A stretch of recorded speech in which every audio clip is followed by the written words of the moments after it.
Do you feel like bad RNG is cheating wins against you and desk-based matchmaking is rigging games from the start? Well, I'm here to tell you, you're not alone. This is the most common sentiment I see amongst players who are having a bad time climbing. Most top players will dismiss you, saying it's not real, but I'm here to tell you there is actually a way to create your own luck and turn that luck around so that you no longer feel like bad RNG is against you and desk-based matchmaking is rigging games against you. So what is luck and how do you capture it and contain it? Well, I once watched a TV series that changed my entire outlook on luck, and that was Blue Luck. Blue Luck's basic concept on what luck is when opportunity meets chance. And what exactly does this mean? Luck is when you put yourself in the right position to be lucky, and then when the chance actually happens, you are in the position to take advantage of it and to use it to the maximal ability. So what exactly does this mean in terms of Marvel Snap? Luck is when you play towards a specific out or specific set on outs, and then when that random chance does happen, you're prepared to capitalize that into a win. How exactly do you apply this in a game?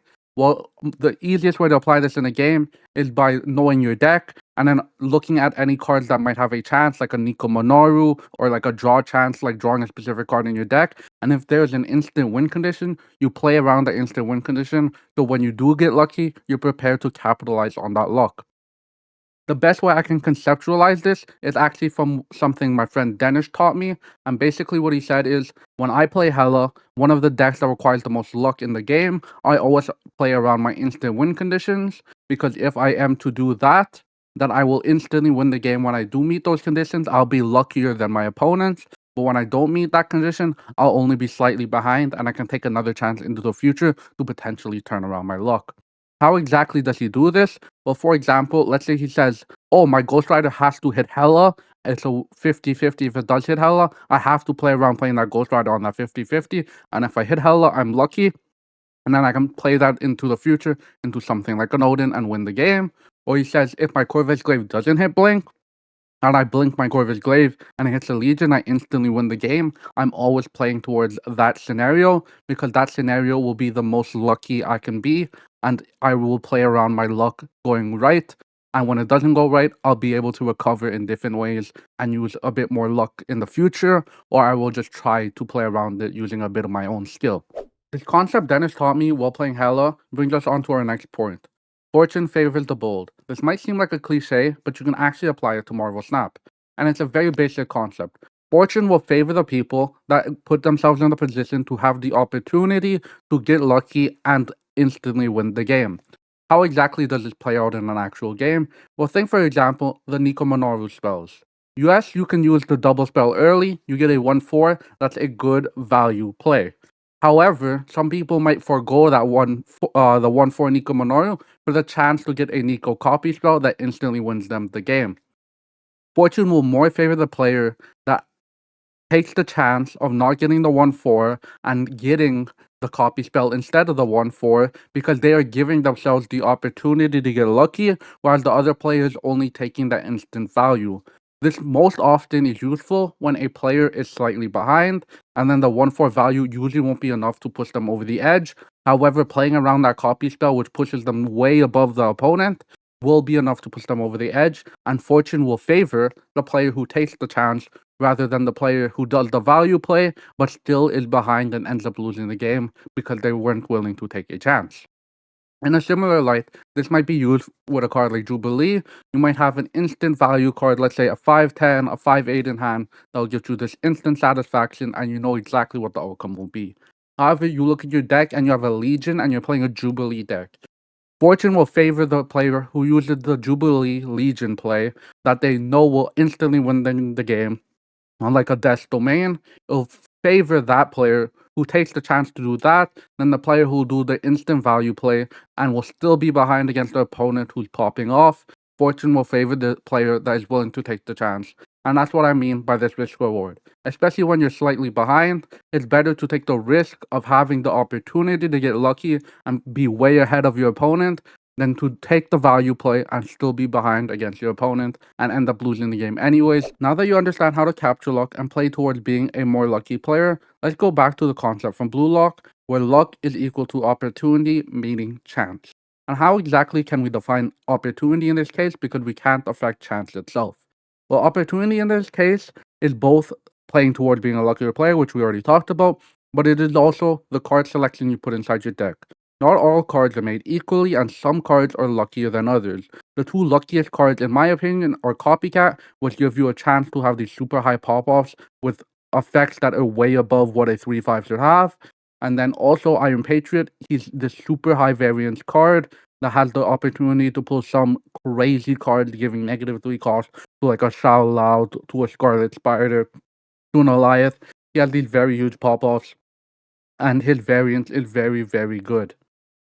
So what exactly does that mean in deck building? Well, you have to put some variance into your list. You have to be comfortable with these variance cards, because if you want to be a luckier player, to give yourself the opportunity to be a luckier player, you have to have the variance that gives you the ability to be lucky and to have these very, very high pop-offs that you otherwise wouldn't have without variance cards. Think about some cards like Nico Minoru and Blink. Those are also variance cards, but they're controlled variants in a different way. Nico has a 1 in 7 chance to give you a spell, but a lot of those spells are super high pop-offs for the decks that use them well. Same thing with Blink. For the decks that use Blink well, he has these super high pop-ups that can instantly win you the game if you blink at the right time and on the right location. Let's go back to Copycat to very much conceptualize this concept. Imagine you're playing a mirror match against a Shao Lao opponent. You're playing Shao Lao, and your opponent's playing Shao Lao. So how exactly will Copycat make you a luckier than your opponent? Well, your opponent doesn't get the chance to have a 3/5 Shao Lao, doesn't have the chance to get a 3/5 Scarlet Spider, doesn't have the chance to get a 3/5 Jocasta or a 3/5 Maverick. You only have one chance to draw those cards. You have multiple chances to draw the cards because Copycat can be any of those cards, and you will more often than not be luckier than your opponent because the variance of Copycat will allow you to have those pop-offs where you do get those 3/5 Shao Laos, those 3/5 Mavericks, where your opponent will never have the chance for that variance to hit because they didn't include that card in their list. And that is how, from a card selection standpoint, you can become a luckier player than your opponent by giving yourself more opportunities to get lucky. Building on the concept that we just talked about, how some cards are luckier than others, we have to acknowledge that locations are random in these games, and some cards are more sensitive to locations than others, and that is another avenue to be a luckier player. For example, if I was playing Copycat, Iron Patriot, Blink Jubilee, those are just naturally lucky cards that in every game will require luck because they have such high variance. But some cards like a Legion or a Maverick don't have as high as of a variance, but they rely on the variance of locations to make them luckier cards. What exactly do I mean by this? Well, let's take for example, we're playing Maverick versus a Sebastian Shaw. Which card is a luckier card in your opinion? I'll give you a second. Well, the obvious answer to me is Maverick is a luckier card because he's way more sensitive to locations than a Sebastian Shaw is. Sebastian Shaw really wants those taker +1 power locations, right? If you don't get those taker +1 power locations, location variance doesn't really affect them much. However, Maverick doesn't care about taker locations, he loves them. Like, don't get me wrong, getting +1 power on Maverick, you're popping off already. But Maverick's a bit more sensitive than Sebastian Shaw to location, because if you do just get those like ongoing power locations, the Nidavaliers of the world will get +5 power, Sebastian Shaw will get nothing from that. Maverick gets an absolute pop-off where he's a 3/8, and he gets basically a game-winning effect from that location. So choosing cards that are a bit more sensitive to locations, another way to constantly get luckier than your opponent, and that's something a lot of players don't think about. On a similar note, something like a Legion or a Merlin that allows you to control the variance of location is another way to get luckier than your opponent because you get these 3 locations, and there's often a way to abuse those locations to make you luckier than your opponent as long as you recognize them. In the case of something like a Legion, my favorite play on Legion is when I play a Legion on Central Park, it fully calls my opponent by turn 4, turn 5, and usually when I'm playing a Legion, I'm playing like a big boy deck like a Hela or War Machine Ramp. I end up just winning that game because my 1 cards are always going to be bigger than my opponent's 1 cards, just naturally by me playing a big boy deck, and most opponents are playing these smaller cards that can't quite match up against a Legion in like a Central Park game. So in conclusion, to become a luckier player, you have to give yourself the opportunity both in game and in deck building to be luckier than your opponent, and you have to hope that the chance lines up. If you guys enjoyed this video, don't forget to like and subscribe. and check out the next video that's popping up on your screen right now. It's been a joy. See you guys next time.